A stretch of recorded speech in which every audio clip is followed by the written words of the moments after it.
以為日本嘅江山好悶，驚呢度冇嘢好食，冇嘢好買，咁就錯啦。今集阿 Shiba TV 帶你食爆同埋買爆江山，一次過開箱6間餐廳同埋8個購物熱點，而其中一間餐廳仲係全日本排第1嘅神級披薩店。今集絕對係江山嘅終極攻略，一齊去江山度爆食同埋爆買啦！我哋係阿 Shiba，Let's start。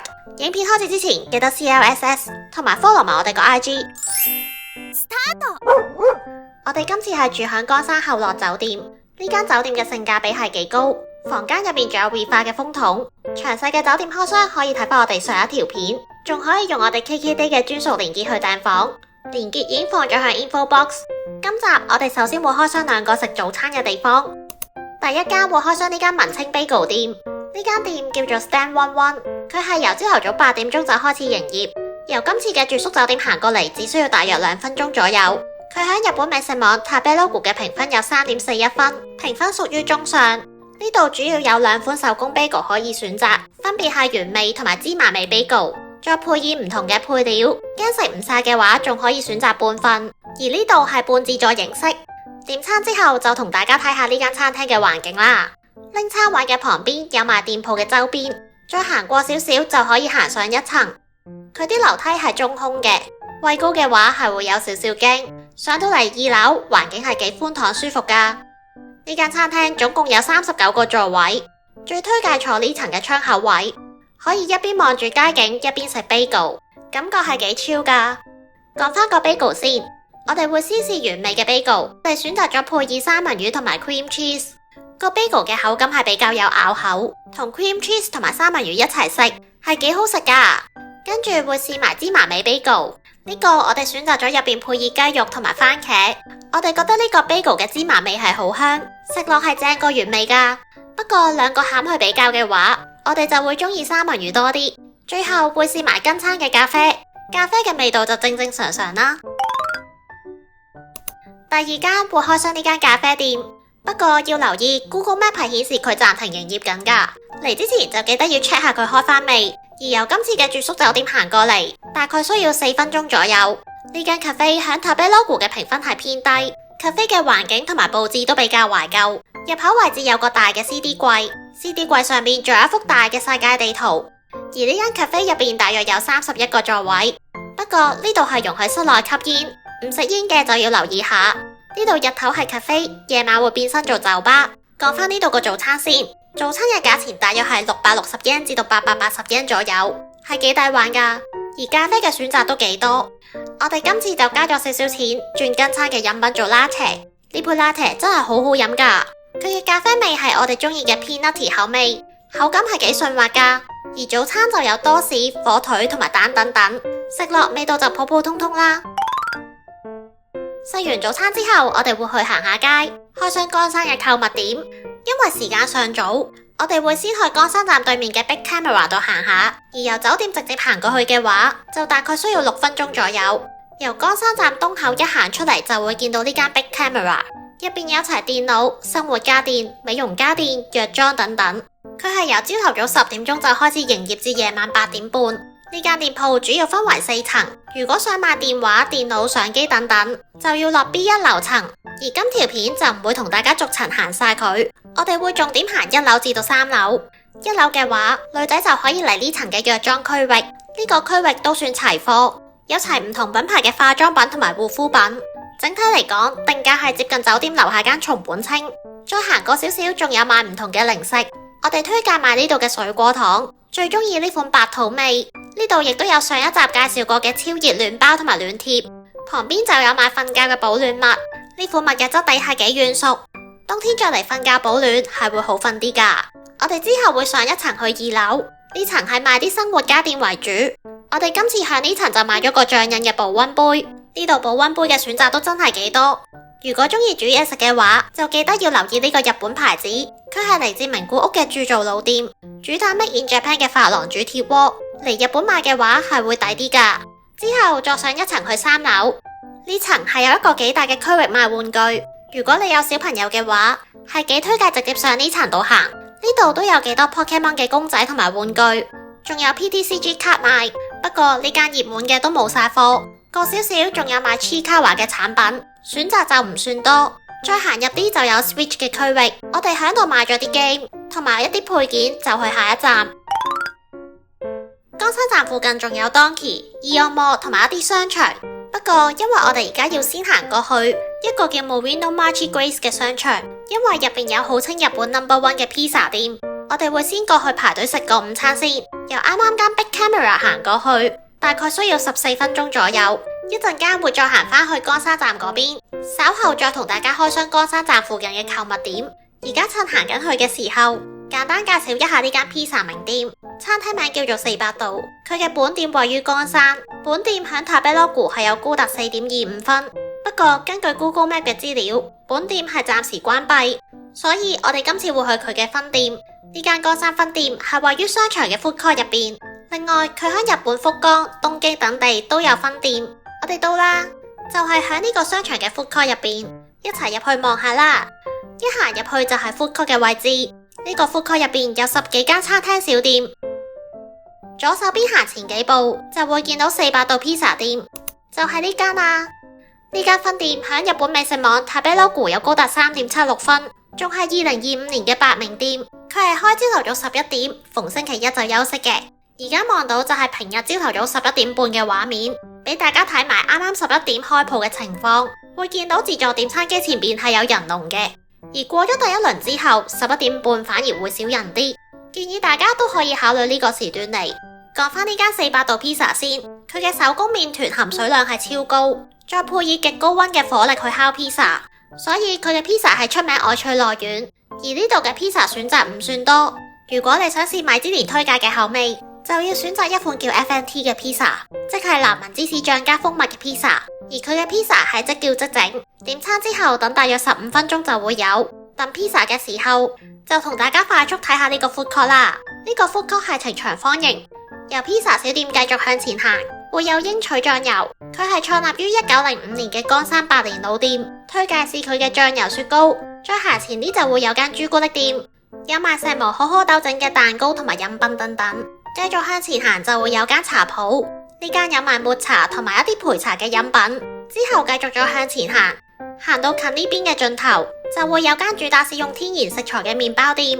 之後會睇埋對面嗰一排鋪頭，呢邊會有炸豬扒店、中式小籠包、拉麵等等。行完一個圈之後，就啱啱好夠鐘返去拎披薩啦。我哋今次叫咗2個披薩，每個披薩嘅直徑都係大約25cm。首先試咗呢個數量限定嘅高級版 Margherita 披薩，呢個披薩係賣2399 yen，入邊有水牛 Mozzarella cheese、黃色番茄醬、乾番茄同埋羅勒等等。佢嘅披薩餅底係有咬口得嚟，又好鬆軟，係超有空氣感噶，配埋濃厚嘅 Mozzarella cheese 一齊食，真係超正噶。之後會試埋第2個披薩，唔好意思，唔係好記得呢個披薩叫咩名。如果你知道嘅話，歡迎喺下邊留言話翻俾我哋知。呢款披薩會有蛋、橄欖同埋番茄醬等等。因為我哋唔係好中意食橄欖，所以會中意食第一款披薩多啲。整體嚟講，呢度嘅披薩係高質嘅，絕對係嚟到岡山必食嘅。食完披薩之後，我哋會去行下街，會先去啱啱經過嘅 Eon Mall，由披薩店行過嚟大概需要7分鐘左右。一行入去就會見到好大間嘅 Eon 超市，過咗超市就會見到好大間嘅 Muji。呢邊嘅入口位置會有零食同埋收銀位，再行入啲就有男女裝同埋袋等等。我哋今次買咗呢個穿窿嘅袋仔，諗住用佢嚟裝下毛巾。佢左邊嘅背囊係幾輕身又防水，價錢大約係4000 yen 左右。我哋覺得係幾啱平日拎嚟粗用嘅。如果想要輕身又防水嘅斜孭袋，就可以考慮買呢個。佢用嘅物料係有啲類似啱啱介紹嘅背囊。我哋另外仲買咗呢個麻布袋仔，呢啲質地係幾啱夏天用。之後會再行入啲同大家睇埋啲鞋。我哋係幾推介買呢對黑色嘅短 boot，一對大約係13000 yen 左右。佢着起上嚟唔算話好舒服，但係佢個款係幾易襯衫噶。之後再行入啲會有男女裝嘅睡衣，我哋都幾推介買佢嘅棉質內褲。而近另一邊嘅出口位置就會有童裝，我哋跟住會睇埋啲護膚產品。比起神戶同埋大阪，呢間岡山嘅 Muji 係幾齊貨，遊客又唔多，係幾好買噶。今次仲有買呢個香薰蠟燭，最推介佢嘅金桔味。想知我哋仲有啲咩 Muji 好物推介，就可以睇翻我哋之前呢條片，今條片就唔重複啦。我哋跟住會上一層去2樓，呢層係以男女休閒服飾為主，有好大間嘅 Zara、H&M 同埋 Gap，仲有一間叫 New Style 嘅店鋪，呢間店係有啲似3樓嘅 Village Vanguard， 響度會揾到少量嘅 Chiikawa 產品，跟住會上商場嘅3樓，呢層可以重點行 Home Coty、ABC Mart， 仲有啱啱講過嘅 Village Vanguard， 同埋 Disney Store， 再之後會上埋佢嘅4樓。4樓係有幾多女裝衫賣，有我哋中意嘅 Heather， 佢嘅服飾係走少少甜美風，而呢間就主打平價嘅女裝。4樓呢層我哋就推介重點行 Uniqlo、首創館 Hands 同埋100円店 Daiso。之後我哋會繼續行返去岡山站嗰邊，沿途會經過岡山高島屋。我哋覺得岡山高島屋可以重點行1樓、B1 樓層同埋 B2 樓層。1樓係賣化妝品為主，推介去 CDP 買佢嘅底妝產品，而 B1 樓層係可以買到食物手信。想買生果嘅話就可以去 B2 樓層。而岡山高島屋嘅 B1 樓層係有聯絡通道，可以經地下街行去岡山站嗰邊。當然你亦都可以經路面咁行過去。岡山站附近有岡山一番街同埋 Sun Station Terrace。我哋會先介紹岡山一番街，呢度有藥妝店、生活雜貨同埋服裝店。岡山一番街嘅話，我哋推介去 B1 樓層嘅 AUX Paradise。我哋好中意佢嘅玫瑰味香水，另外都好推介佢期間限定嘅葡萄柚味產品，呢款限定味都好清新好聞噶。亦都推介岡山一番街嘅 Refa， 佢嘅風筒、直髮夾同埋梳都係好物嚟噶。呢間店嘅人流冇大阪同埋神戶咁多，可以嚟試清楚先買。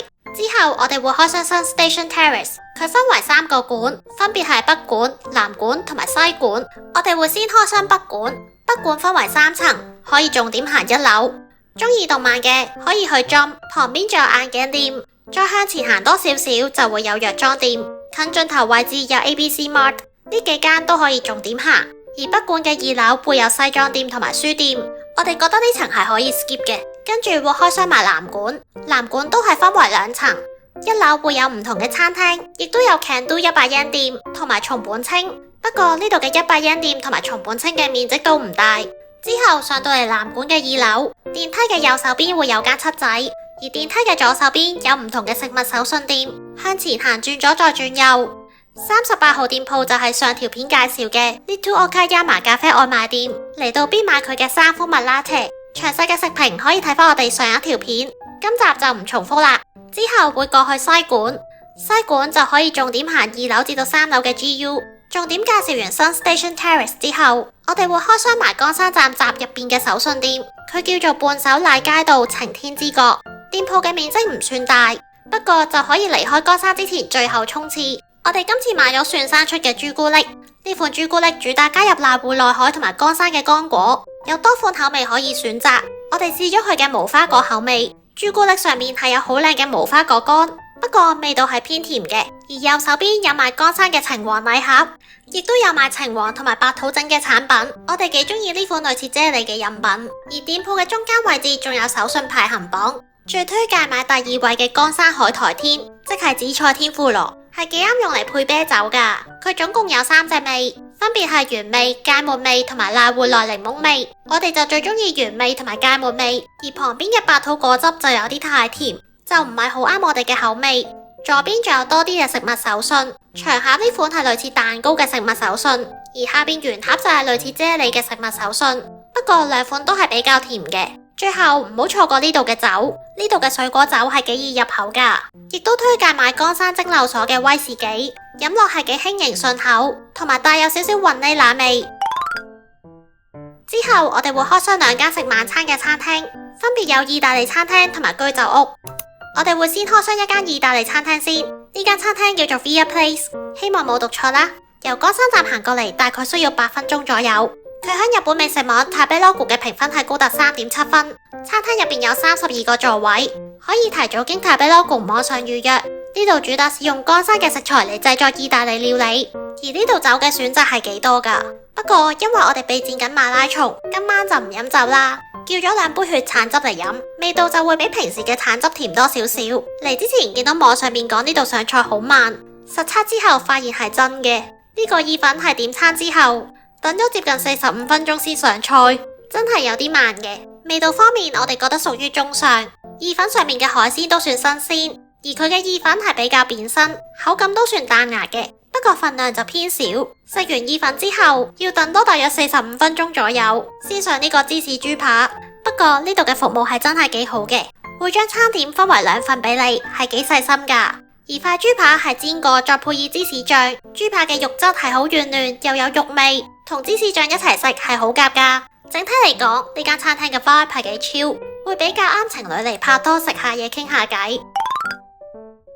之後會開箱一間居酒屋，呢間居酒屋嘅門口係幾隱蔽㗎，都幾容易就會 miss 咗間鋪。呢間就係今次開箱嘅居酒屋，由岡山站行過嚟呢間居酒屋，大概需要5分鐘左右。而佢喺塔比羅湖係有3.6分，係幾高分㗎。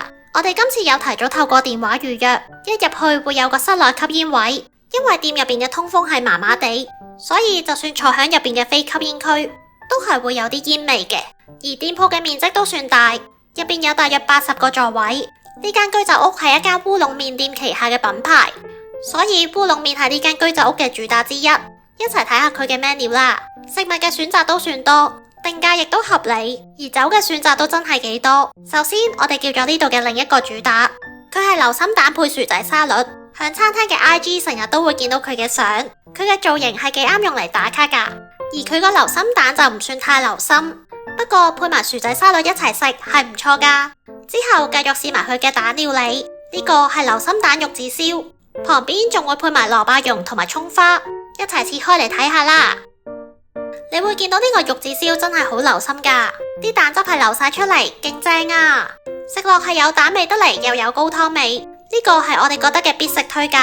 我哋跟住叫咗肉件漢堡扒，你會見到漢堡扒上邊係有超大嘅蛋黃，估唔到漢堡扒同個蛋黃係咁夾㗎，呢個都係好食㗎。再之後叫咗個牛油果天婦羅，呢個都係呢度嘅名物，每碟大約有1個牛油果嘅份量。食之前落少少檸檬汁，佢嘅炸衣係好薄脆，係幾好食㗎。最後試埋店員推介嘅燒魚頭，佢嘅魚肉肉質彈牙又鮮甜，都係好食㗎。整體嚟講，呢間居酒屋係幾高質㗎，我哋覺得係嚟到岡山必食嘅。唯一問題就係店入邊嘅通風真係麻麻地，會比較重煙味。之後我哋會行2分鐘左右去 Donki， 呢間 Donki 今朝都有經過過，佢係位於岡山站附近，由岡山站行過嚟只需要3分鐘左右。而呢間店係由朝頭早9點鐘開始營業，至夜晚凌晨2點鐘。店鋪分為4層，分別係 B1 樓層至到3樓。比起其他地區嘅 Donki， 每層嘅面積唔算太大，不過呢度人流唔算多，所以都算好行嘅。另外呢度免稅嘅櫃台唔多，要退稅嘅話記得預留多啲時間。我哋今集會重點介紹呢度嘅藥妝，分享一啲我哋覺得係必買嘅好物，同埋一啲我哋覺得要避開嘅伏嘢。首先講面膜，相信好多人都知道呢個牌子嘅 mascara 係正嘢。最近佢就同韓國嘅 VT 推出咗呢隻限定嘅保濕面膜，保濕力係 OK 嘅。之後推介買呢款金色嘅面膜，佢係加入咗維他命 C， 主打修細毛孔同埋提亮。而紅色呢包面膜係加入咗視黃醇，可以抗衰老。我哋覺得呢2款面膜嘅性價比係幾高㗎。不過而家畫面見到嘅呢啲面膜就建議避開晒佢哋，我哋覺得唔係咁好用。而呢包維他命 C 面膜係直頭要用差嚟形容，每塊面膜都好薄，保濕力係唔夠，佢嘅香味亦都好假。而呢個牌子嘅化妝水係 OK 嘅，不過佢嘅面膜就真係麻麻，係好過啱啱嘅維他命 C 面膜少少。之後睇埋洗面產品，呢個牌子最近推出咗支裝嘅酵素洗面乳，用起上嚟係方便過舊版一粒粒個款，而潔淨度係會高過舊版少少。用完之後塊面會乾啲，就要加多啲保濕。而呢支係重點清潔鼻嘅洗面啫喱，佢擠出嚟係黑色，有少少磨砂響入邊，清潔度我哋覺得屬於中等，太頑固嘅黑頭都係清唔走噶。之後講下呢支拜365，佢係保濕粉感防曬霜，主打水感轉粉霧嘅質地。不過我哋覺得佢用嘅時候係有啲難推開，平日唔太熱用都 OK 嘅，但做運動用嘅話就會有流白汗嘅情況。上一條片都有介紹過呢一個牌子，超推介佢嘅敏感肌藥用防曬粉餅，係必買好物嚟噶。之後2樓嘅呢一層，我哋覺得可以直接 skip，除非你想買套哥嘅手機殼，我哋今次就買咗呢款。跟住會上3樓睇玩具，如果中意即影即有相機，可以考慮近門口位置嘅呢一部，佢影出嚟係幾有復古感噶。我哋之後會行入去揾下 Chiikawa 嘅產品，不過呢度 Gikawa 嘅產品係比較少，之後會睇埋呢層嘅藥物，今次就買咗佢嚟看下門口，仲買咗呢個潤唇膏，佢係有助改善唇部甩皮嘅情況。最後會睇埋生活用品，呢兩支係唔同味嘅廁所消臭液，我哋覺得綠茶味係好聞過白土味，佢係啱俾朋友上嚟屙屎之後用，但太臭嘅話都係直接洗廁所會好啲。去完當期之後，我哋會去食個宵夜，之後先繼續行街。今晚宵夜會開上呢間拉麵店，由啱啱間當期行過嚟，大概需要11分鐘左右。呢間拉麵店係響夜晚10點9就 last order， 想食宵夜就要預早少少嚟。而佢響日本美食網 Tabelog 有3.52分，係一個唔錯嘅評分。拉麵嘅雞湯主打加入日式高湯嚟整，而佢嘅拉麵麵條含水量係比較低嘅，即係佢嘅拉麵會冇咁容易腍。坐低之後就同大家睇下佢嘅 menu， 除咗拉麵之外，呢度嘅小食都好出名噶。小食嘅話，我哋首先叫咗個雞皮煎餃，佢係用鐵板裝住嚟上菜，食落佢嘅雞皮係煎至香脆，係好食過平時啲餃子皮。之後仲叫咗份炸雞翼，佢嘅雞翼係炸至外脆內軟，仲好有雞味，係好好食噶。拉麵嘅話，我哋叫咗個鹽味雞湯拉麵，呢款拉麵嘅雞湯底仲加入咗海鮮高湯，所以佢嘅湯底飲落係清爽得嚟，略帶甜味。啱啱都有講過，呢度嘅拉麵麵條含水量係比較低，食落係彈牙啲，同埋冇咁容易腍。而佢嘅叉燒係比較薄身，叉燒同埋溏心蛋嘅味道就正正常常啦。另外嘅呢碗拉麵就有埋雞叉燒，呢碗嘅拉麵會粗身啲，呢款麵嘅味道係有少少似油麵，食落係會再彈牙啲。如果你中意食辣嘅話，食嘅時候就記得要試埋佢嘅黑色同埋紅色嘅七味粉。食完拉麵之後，我哋會去附近嘅超市度行下。由拉麵店行過嚟，大概需要3分鐘左右。